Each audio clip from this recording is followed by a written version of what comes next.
గారు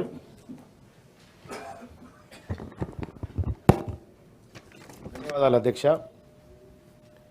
6000 పాఠశాలలు తెలంగాణ రాష్ట్రంలో మూతపడ్డాయనేటువంటి ఒక ప్రశ్న ఉత్పన్నమైనప్పుడు అధ్యక్ష, ఇది కొన్ని పాఠశాలలు మూతపడ్డ మాట వాస్తవమే, కానీ ఈ మూత పరంపర గత 10 ఏళ్ల నుంచి కొనసాగుతూ వస్తూ ఉంది అధ్యక్ష.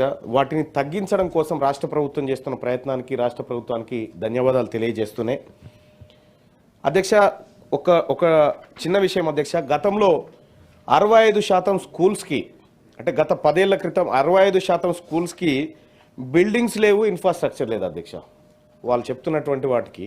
సో వాటి విషయంలో ప్రభుత్వం ఏమైనా అంటే ఆ లోటును ఏమైనా పూడ్చడం కోసం రాష్ట్ర ప్రభుత్వం ఏమైనా చర్యలు తీసుకుంటుందా ఒకటి అధ్యక్ష. ఇక క్లాస్ రూమ్స్ లేకుండా, ఏది ఒక బిల్డింగ్స్ లేకుండా చిన్న చిన్న డార్మెటరీస్లలో కూడా పెద్ద పెద్ద గురుకులాలని చెప్పి నడిపించినటువంటి పరిస్థితి కల్లారా చూసినాం అధ్యక్ష. అలాగే 90% బీసీ వెల్ఫేర్ మస్తుగున్నాయి, కానీ మైనారిటీ వెల్ఫేర్ లాంటి చాలా ఉన్నాయి. 90 బీసీ వెల్ఫేర్, 60 ఎస్సీ వెల్ఫేర్ స్కూల్స్లు వితౌట్ ఆర్ఓ ప్లాంట్స్తో నడుస్తూ ఉన్నాయి సార్. రక్షిత మంచినీటి కోసం రాష్ట్ర ప్రభుత్వం చర్యలు తీసుకోవాల్సిందిగా ఒక మాట సార్. అలాగే 20% స్కూళ్ళు సార్, 20% స్కూళ్ళు ఇక్కడ ఇబ్రాహీంపట్నం పేరు మీద స్కూల్ శాంక్షన్ అవుతుంది, అది పోయి మాల్కాడు ఉంటుంది సార్. ఈ రకంగా పేరు ఒక చోట ఊరొక చోట ఏదో తూతు మంత్రంగా గతంలో ఈ పాఠశాల నిర్వహణలు కొత్త గురుకులాలను తీసుకొచ్చినారు సార్. ఇక్కడ గమ్మత్ విషయం ఏంటంటే సార్, ఇంకా గతంలో 2014లో బీఆర్ఎస్ పార్టీ మేనిఫెస్టో చూసి నేను సంతోషపడ్డా సార్.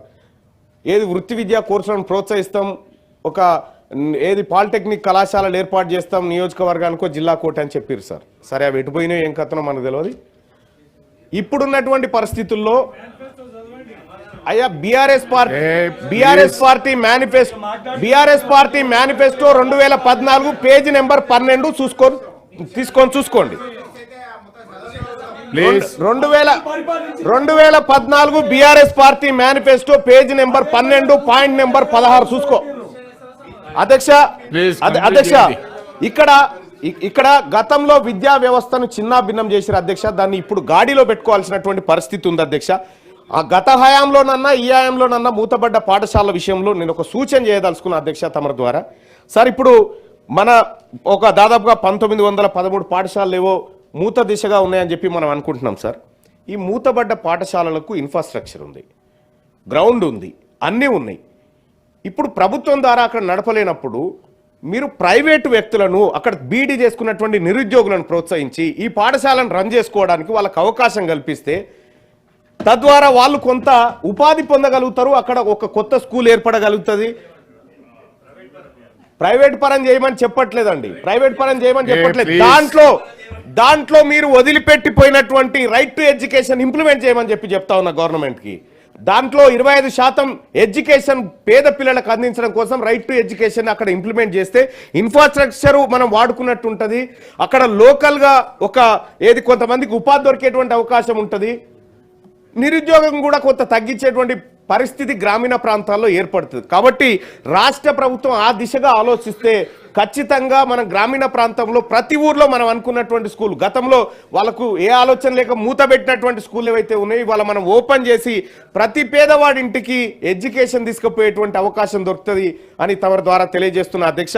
ఇంకొక విషయం అంటే అధ్యక్ష, సప్లిమెంటరీ ఇదే సార్, సప్లిమెంటరీ ఒక్కటే క్వశ్చన్ ఉంది సార్. ఇప్పుడు ఫీజు బకాయిల గురించి కూడా చాలా మాట్లాడుతూ ఉన్నారు సార్.